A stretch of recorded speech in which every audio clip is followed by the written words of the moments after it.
Hi, my name is Jasmine Moore, and I'm a licensed marriage and family therapist associate, as well as a staff therapist here at the Counseling and Testing Services. And I'll be talking about cultivating connection in this short clip.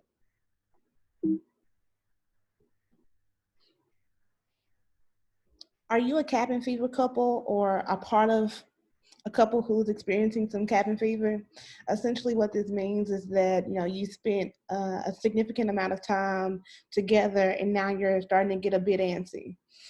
Because when all this started, the idea of being stuck at home with your partner sounded really ideal, right? You finally get a chance to spend some time together alone and get to know each other. And it always happens so well in the movies, right?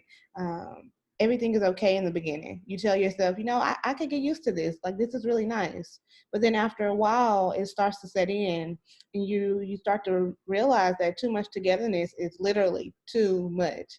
And everything about your partner begins to annoy you. The way that they eat, the way that they smell, the way that they even laugh just really gets under your skin. So small disagreements can turn into these big blow up arguments.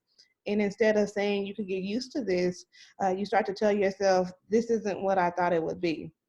Um, and these arguments can definitely turn your relationship into one filled with resentment, some anger, some frustration, some confusion. And one way to restore feelings of like or togetherness between you and your partner is by cultivating connection.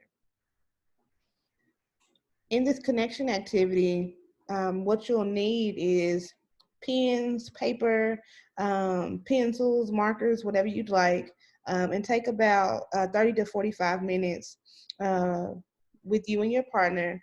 And on this paper, first you want to list some qualities or quirks that you like about them. While you're doing this, some questions that you may ask yourself is, what attracted me to them? What makes my partner special? What is it that I really like about them? And take some time to really think about it. Don't just list things just to get through the activity quicker.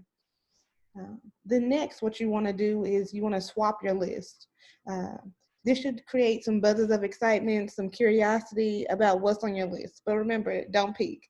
Don't try to take some quick glances at what your partner wrote down. Then lastly, you want to share your list with your partner. Um, Remember, it's important to listen, to connect, not to respond. Be curious about what your partner sees in you. Be curious about what your partner is actually saying. Then, once you're done, ask questions that spark continued connection, such as, when did you notice that? Or what about my laugh makes it special to you? And then, do it in reverse. If you're wanting more ways to connect, there are really simple ways to do this.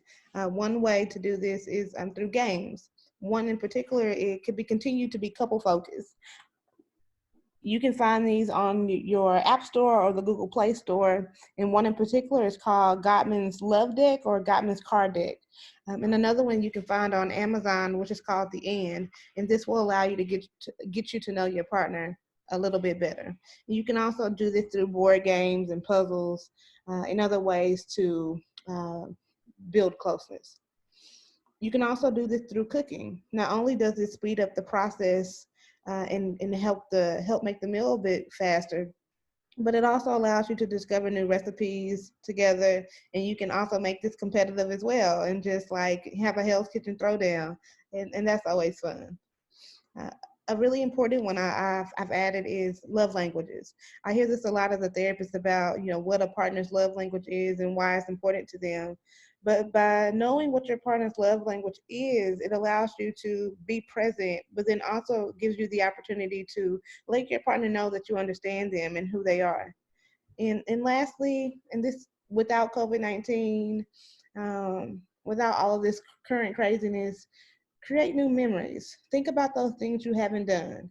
Think about the new adventures you would like to try with your partner, and find ways to do them. Because I think creating new memories is one of the ways that you can really get yourself stuck out of a routine or feelings of being stagnant.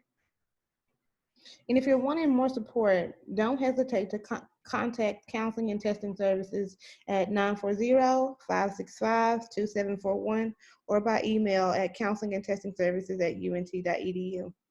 Thanks for listening.